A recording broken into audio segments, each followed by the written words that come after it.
Hello guys, I'm still in Mexico. It's the end of our matchmaking conference. It was amazing. It was really great, and I have very interesting guests today.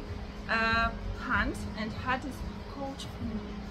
He will introduce himself now, but since this video will be mostly for men or for women who would like to know some secrets about men. Yes, thank you as always. It's always fun to hang out with you and talk to you. So people come up to me and they say, "What do you do?" And I say, "Well, I'm a dating coach." They say, "What is that? What is a dating coach? What does a dating coach do?" And depending on how long I have to talk with them, if it's just a one sentence, I say, it's basically like a personal trainer for your life, for your dating life. You want to, because most of us, when we go into the gym, when we're working out, we know how to use the machines well, but most of the time not 100% to its best ability, and sometimes unbeknownst to ourselves, we're using a machine wrong, and it's actually hurting us as opposed to helping us. But if you can get in there and just, tweak a few little things, sometimes it's going to have a much better effect. And also, I believe that everybody, including myself, could always use a little bit of polish. Couldn't hurt. So I love being able to work with my own clients, change their lives, and then I love the fact that I get to work with all the other matchmakers, working with their clients to help them with find love as well too. So I've been doing it for 15 years and I love it. Don't you think it's a little bit sad for our modern society or development that in our youth nobody used dating coach? This profession didn't exist, and now it's really neat, even for young generation, to start with somebody to explain how it works. Yeah. Don't you think that it's a little bit kind of sad? Yes, yeah. I was in the chess club and the audiovisual club when I was in high school, so I could have probably used a little bit of help, not gonna lie, when I was younger. But also one of the things that we've been talking about here is, I'm Gen X. If I got lost, which is a thing that people used to do, you had to physically pull into a garage or a store, physically approach another human being that you've never met, look them in the eye and say, "Excuse me, I'm lost. How do I get to Route 17? And then they're going to talk back to you, and you're going to have to interact with them. If you're in a store and want to get some questions answered, you have to go find the salesperson. You have to approach the salesperson. And I think even just those small repetitions that we did as youngsters prepared us for just human interactions. And so now you have the beginnings of the groups of people who have never once actually approached somebody, especially romantically. They've only gone online. Even if people see someone in real life, who's that? That's Jamie. All right, what's her Instagram? They go on, find the Instagram, so they can figure out everything about them before they even go up there, which it's a double-edged sword, but I think that there are better ways to do it than's being done. I know sometimes I even have set up the rule for my single events.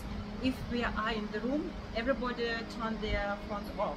Because I had situations, they sit in front of each other, and instead of interacting with each other, talking to each other, she's scrolling something, he's scrolling something.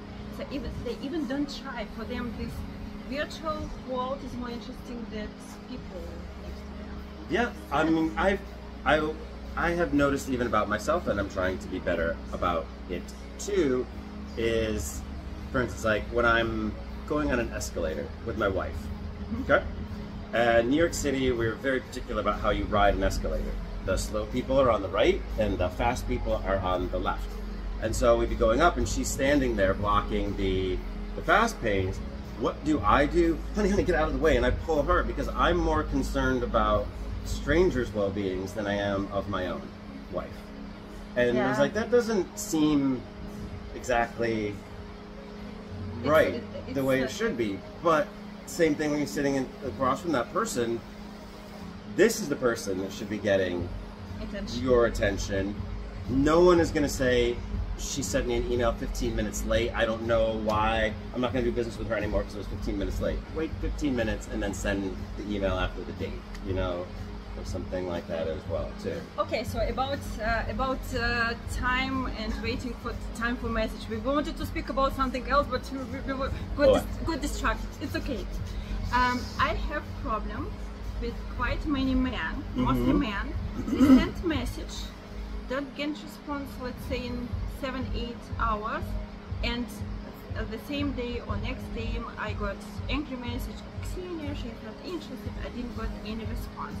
My answer is, you know, but you are at the moment, you are nobody for her. You are just a person who was introduced through the matchmaker. It's nice, she wanted to communicate with you, but at the moment she has her life without you. You are nobody. And what would you say? Or what do you say to such men without patience? One of the things I try to reach my clients or say is, would you date you? Would you, if your Adonis, your Apollo, your Aphrodite walked in right now, would you be able to earn them? What do you have over everybody in this room that you have? If we want to look at it straight logistically, logically, marketing, what is your competitive advantage? You may have one, you may not have one. So I would put it back to him, because people will not, it will not sink in unless it comes out of their own mouth.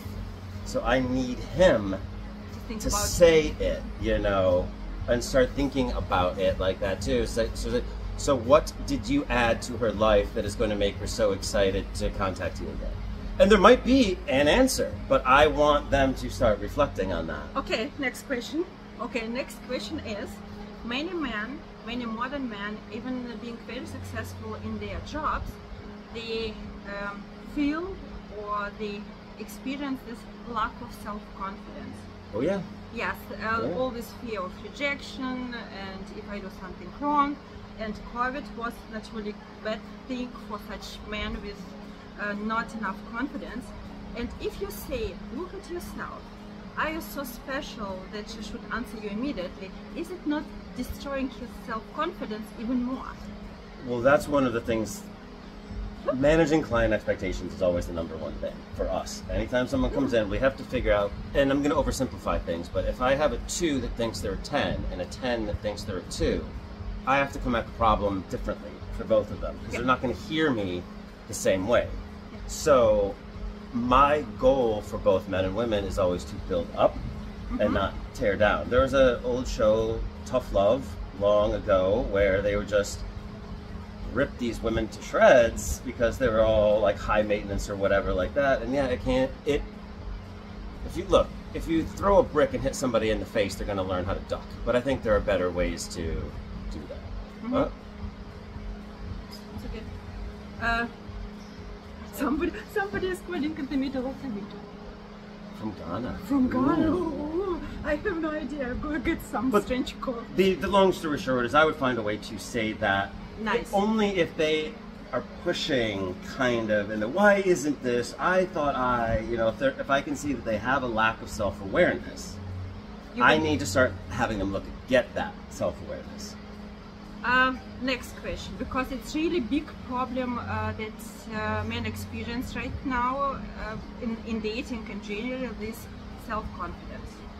Do you think it's really possible to make from one guy who doesn't date anything to, I don't know, alpha male?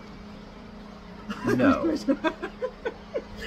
One, because the alpha male is a complete misnomer, and but for ease of discussion, I understand. So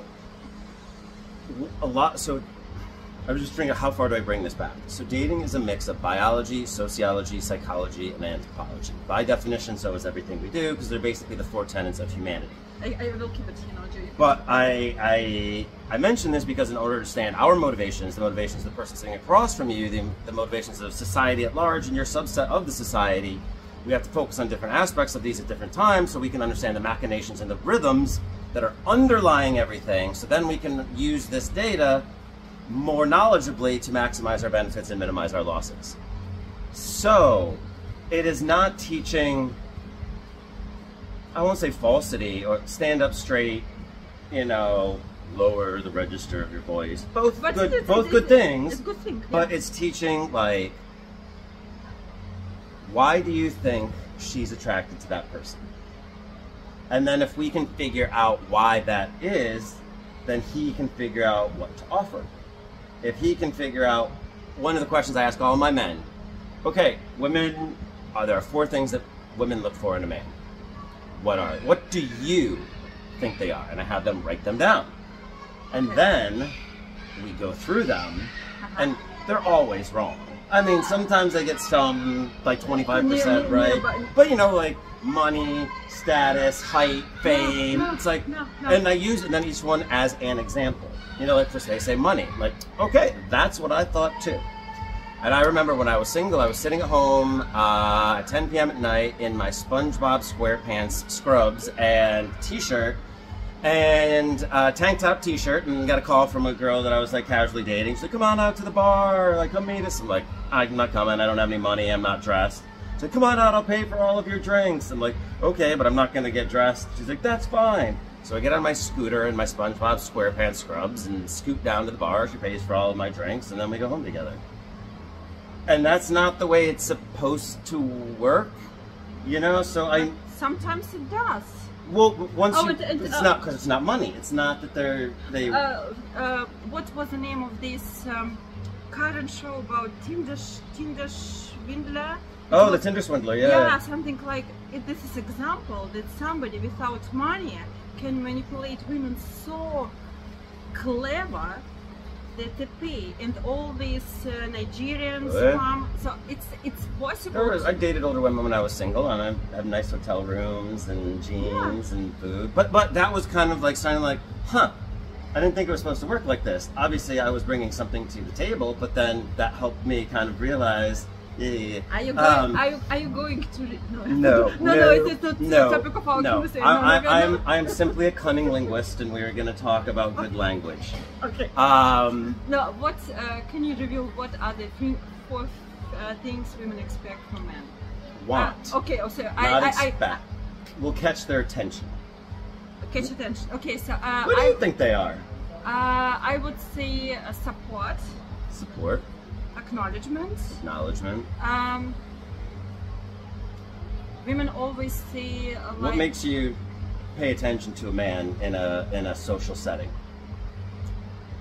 Testosterone. You know, it's not possible to describe it, but it's something like feeling he is a man. And so, confidence, leadership, image, and power. Okay, confidence. Once again. Confidence. Confidence. Leadership. Leadership. Image. Image. And power. And then testosterone. It's all testosterone. There's different. Yes, all those come out in different ways through those. Absolutely. And then what I do is I go through and I have them with their own mouth define each word, like a dictionary, because we keep saying things to people. Be confident. How? How? And if we can't define a word, by definition, you can't become it. But so we use these words and we throw these words out so often, but most of us don't have a concept of what it actually is. Yeah. And absolutely. So then when we kind of go through and see how that's portrayed and start to give examples and start to give them talk, it's like, oh, well, support comes out of leadership. You know, and there are also secondary characteristics that make for a good marriage material, but that's not what's going to, no one has walked into a room and be like, that guy's finances look like they're in order. You know, it's a nice thing after the fact. I heard another explanation that not money attracts women, but the power that helped him to earn this money. Yeah, and okay, now what's the definition of power? What would you say is the definition, the simplest, easiest definition of power? Because again, this is a word we use all the time. But no, in my world we use more this strong man. Mm-hmm. And strong man, it's really interesting because women understand strong man, and they say, I want somebody strong. I ask, what do you want? And they started telling, acknowledgement, help, support, tenderness, supporting me in all my things. It's not a strength, it's not a power. There are really women characteristics. It's not about men. And they say this, and then a guy on a Harley-Davidson motorcycle pulls up, and what happens? Jumps on the back and takes off. And this is what is confusing to so many men, because you say, I sat you down. and asked, what are you looking for in a guy? And you said sensitive, sense of humor, you know, things like that. I strove to become it. Not only did you not choose me, you chose 180 degrees different. So either you don't know what you want, you're heartless, a stone cold bitch. Like, and it's none of those things. It's that this person affected her emotions. Yeah. And there is a way to do that without being a dick. But so many men are nice guys, we need to turn them into good men.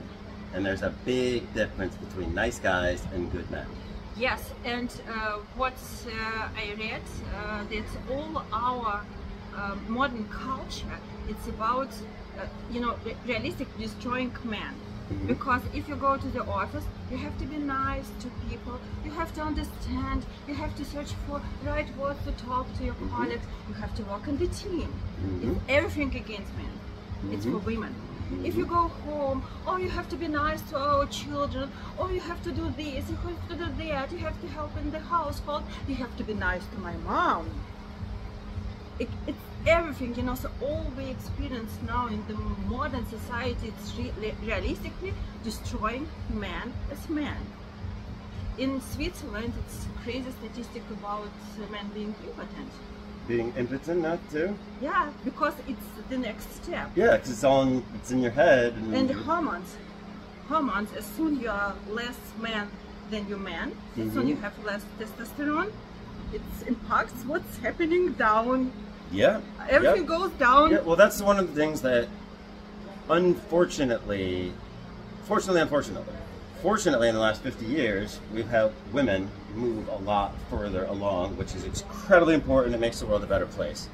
But it is not a zero-sum game in that if we focus on someone else, we're taking less attention away from women, but men have fallen behind in many, many, many ways. From, you know, the last year in the US, the more men graduated college than women was 1982. And the gap keeps getting wider and wider. It's wider for advanced degrees, it's wider for people of color.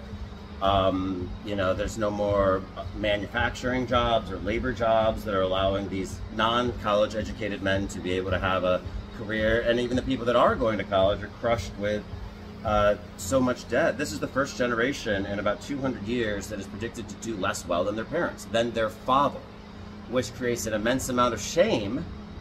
And the markers that we have traditionally given to what is being a man: stable career, has a car, owns his home, Protect the family.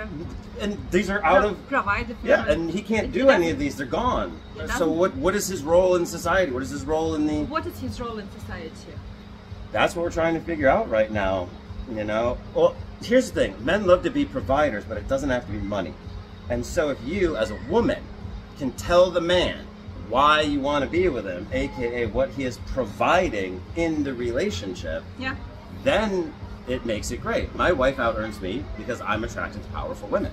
So, but I had to still square everything in that, and I remember her coming home from a girls' night, like rolling in hot, like opening the door, and like I'm sitting there like in my bathrobe playing video games, real hot. And she jumps on me and gives me this big hug. And I was like, hey, yeah, like, how you doing? What's up? You know, and she's like, oh my God, I was just out with my girlfriends and they were just all complaining about their husbands and boyfriends, and it got to me and I was like, he doesn't shower as much as I would like, because I didn't have anything to say, because I know you love me so much, and every time that I come home here, it makes me so happy to know that you're here and I love you. What? Now I know what I am bringing to this relationship. Now I know why you're with me, frankly, you know, and men are about as subtle as a brick to the face, so we need to hear the simple words. I had this similar conversation with women, and they really believe, it's strong belief, if you give so much acknowledgement to men, because it's real, you will spoil men, and after it, spoiled man will treat you wrong. And I always say it's not possible to spoil a human being with nice words. No, especially because again, overgeneralizing, oversimplifying. Yeah. As men, we do not give each other affirmations or validations. If you get a all. beautiful blowout, right? The hairdresser finishes, she's like, you look great. And you're like, yes, I look great, thank you. And then you go get some Starbucks and the girl's like, girl. And you're like, girl. And then you like go see your friends, like, oh, look at you, you look so nice. You just had affirmations and validations from both strangers and friends. Men, don't do it. Again, overgeneralizing, do not get any except from their significant others or their mothers, where this creates some weird psychological It was stuff. research from Terry Orbach. Oh, Dr. Terry! Yes. Yeah, Dr. Terry. She was on my podcast. I know, I saw it, I have to watch it. Because in one of your books, it was something like, you cannot imagine men saying to men, oh, you have such a nice tie today. Yeah. It will be and there's that old kind of joke that like, yeah, he wants me to thank him for taking out the garbage. I just did 100 things today that I didn't get thanked for. Why do I have to thank him? Because you're the only one that will thank him. And if you want to test this out, ask your guy friends the last compliment they got. It's gonna be sad. Yeah. And if you really want to get sad, the last compliment you got from a man. So I try with my men to teach that we need to support each other because we can't rely on our women to be the emotional regulation for us. We need to be complete in our own way. And so, yeah, it's challenging. But I think this important part, or this important need, is acknowledgement, or getting acknowledgement, is exactly one part of the self-confidence. Yes. Because if you don't get confirmed that you are great, that you are God, that you are a hero from somebody else, you know, that's why men run, I don't know, jump, swim, because the only one way to them to get acknowledgement is Iron Man and get this useless medal. Physical mastery over the world is a theme amongst what makes a man. Some sort of physical mastery. I whittle. I do even cross stitch. I'm creating something out of nothing, you know. And I think that that's a strong component of being a man. And I think a lot of us, society in general, has gotten away from doing things with our hands, so we can't stand back and look at that barn I built and feel pride and power because I did that. You know, even gardening, you see a blooming flower that you've worked on, like, I did that. Yes.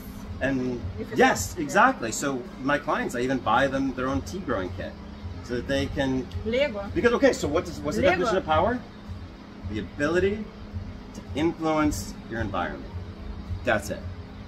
Okay. What you want to influence what your environment is, that's going to be, but like a lumberjack in the middle of the forest with a big chainsaw has a lot of power. He has the ability to influence his environment. Yep. And with this strong man walks into a room, he has the ability to influence this environment. However he wants to choose to do that because he feels competent about himself. And so part of it is giving people instructions and coaching things so that they can physically see themselves having some sort of mastery over their world. I think part of us feel a loss of control.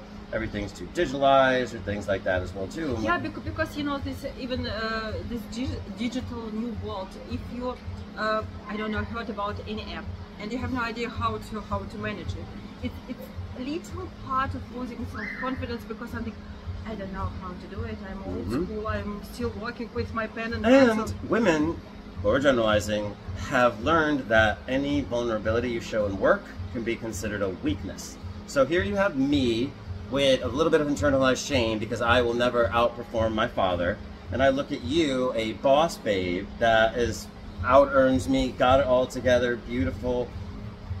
There's no space for me here. I don't see any vulnerability. I don't see any place for me to be. You don't need anything. So I'm not, and I can't offer, in my head, because I'm a guy, I don't understand, I can't offer anything. So I'm just not going to engage. I'm just going to leave. Don't agree, because I read a lot of profiles of men, and one of these most popular expectation is, I want her to be strong, and I want that she knows what she wants. Guys, it's not about women. Today I want this, tomorrow I want that. We cannot change it because it's hormones. It's not manageable. So that's why your expectation she knows what she wants, it's not realistic. Oh, this, you know, again with the John Gray, we don't... Secret, it's secret, don't tell anyone. But, you know, but you know what you say, if he gets this strong woman who knows what she wants, now he struggles, where should I fit in? Exactly, exactly. And so the woman, and it's not the woman's job to be the emotional regulation of the man, but it's good to know, again, what are the rhythm, what is going on out there in his mind, in his body, and if you know that, then you can help with the process. So and also this is another thing too, is that women compliment men the same way they compliment women, which is, guess what? Oh, not the way that they want to be complimented. No, it's wrong. It's wrong. So, I'll give you an example. Okay.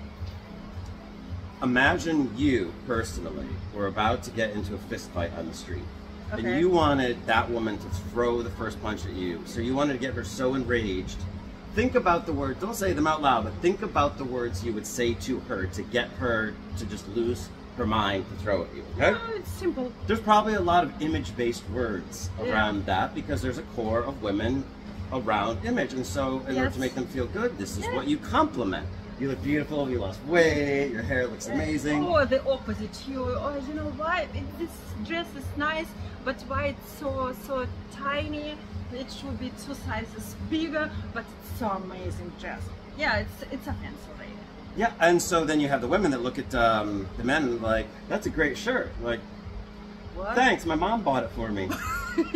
Now, imagine 2 men on the street, okay? About to get into a fist fight. Okay. Think about the words they would say to each other. They're different, aren't they? Do you think you're the best? It's about maybe his ability, his sexual preferences, his physical size, either in height or in other things. Oh yeah. Because this is what makes a man a man. This is our core. So if you want to make a man feel good, this is the core. You need to compliment. We're taught to be a rock. Who compliments a fucking rock? Yeah. So, you know, if you can learn also to compliment us in the way that we want to be complimented, those will go way further than talking about image-based stuff. Absolutely. I remember there was recommendation from Dr. Terry. You have to, so for women, compliment should be about her being beautiful and men being hot. Well, also, here's the thing, and this is sad, but the 2 most used words in men's suicide notes are useless and worthless. So if you want to reverse engineer it and you want to ask what is the most important thing about being a man, being useful and having worth, which usually involves respect. Okay. This is the most important thing in the world for a man. Give him a use and let him know what his worth is. So that's it. Somebody really realized what people write in their suicide note. It's crazy. They know it. Oh, thank you. You know, use and work. Okay. So, and that's what values us. So, tell us why you're with us. Let us know what our worth is. And if we don't feel useful, as in like we aren't out earning you, tell us what we are good at. I mean, obviously you're with us. We're hoping that you're with us because you like us. But tell us what use we're bringing. You know, I had one of these common example is how to hang the shelf. Wait. And what we women do, something like, have you got 2 left hands? Why it's not straight? Why it's wrong? You destroyed. And I always say, girls, it doesn't matter. Buy another shelf. Invite somebody who can fix it. But for him, for his efforts, it's amazing. How could you do it? Thank you. Thank you so much. It helped me so much. And you can even joke like, I'm just carrying these bags. I'm just so tired. And you and your big muscles. Do you think you could get these? Well, yeah, I can get these for you. My wife even lies to me and it's just like, hey, can you bring that horse cock over here for a second? Like, yes, I'm coming right away. I love it when you lie to me like this. You know, in first ever book I read about relationship, it was first book translated. Which was it? It was How to Get Married. I don't remember her name, but she was really the first, probably the first who wrote. And she even wrote a list of questions to ask. Is this the feminine mystique? No. The rules? Anyways, continue. And her husband said, I understand that you're doing something, but keep going. Something like, I understand that you do something, but I like it. keep going. And her recommendation was, I know, really interesting, but I will, what's the name? Out of my mind. She said, because it's always about conversation, but I don't know, 25 years old already. When you go for the date, ask him questions and listen to his stories. And only when he starts repeating his stories, you have to start telling him about yourself. Yeah. Like qualification. See, here's the thing too about men. If my man friend is going through some shit, when we're talking about it, you don't really ask questions to each other. You get present and you allow them to share whatever it is that they want to share. You don't, because it's a little too pokey to go in and ask that. So as men, if we want someone to know something, we tell you. So if I'm meeting my friends for drinks and I'm late, I sit down and I'm like, oh my God, man, you're not going to believe what happened to me on the subway. So it's going down, you never asked me a question. Why? Because we're friends and I just start sharing. Women? Do the same thing as a woman. In the coldest way, dating is seeing if this person has value and showing that you have value. And sometimes, if we're not being asked about our value, we have to show our own value. So, oh, that reminds me of the time that I was banned from the kitchen for the Thai noodle incident in 2017. Yeah. Now what do you want to know about? Yeah. Wait, Hooks. what? Hooks. Hooks. You know, I always say that dating is like management and like business running. The same rules. It's like sports, you gotta lob the questions back and forth to each other so they're easy to answer and you can get a nice back and forth. Yep. Tennis. And most of the time, how was your day? Nice. What do you do? Nothing. You know, and isn't it crazy to read the two different dates, like the feedback from the man? Oh, I had a great time. She's amazing. And you read it from like there was not from the woman. It said there was nothing in common. He didn't stop talking. You know, I was like. Last book of Dr. John Gray. Okay. It was really interesting. I recommend everybody to read the book. If men talk too much, it's not sexy for women at all. So it means to be more attractive for women, men should shut up. And yes. Talk. Still learn how to use your tongue. You always slide in this adult direction. We are not filming for adults. It's not yet. At least not yet. Okay, so how many? Oh, 32 minutes. He wanted 10. Now we are 32. Okay, so what would be, from your experience working with men, what is their most often recommendation you give to them? Ask positive emotional questions.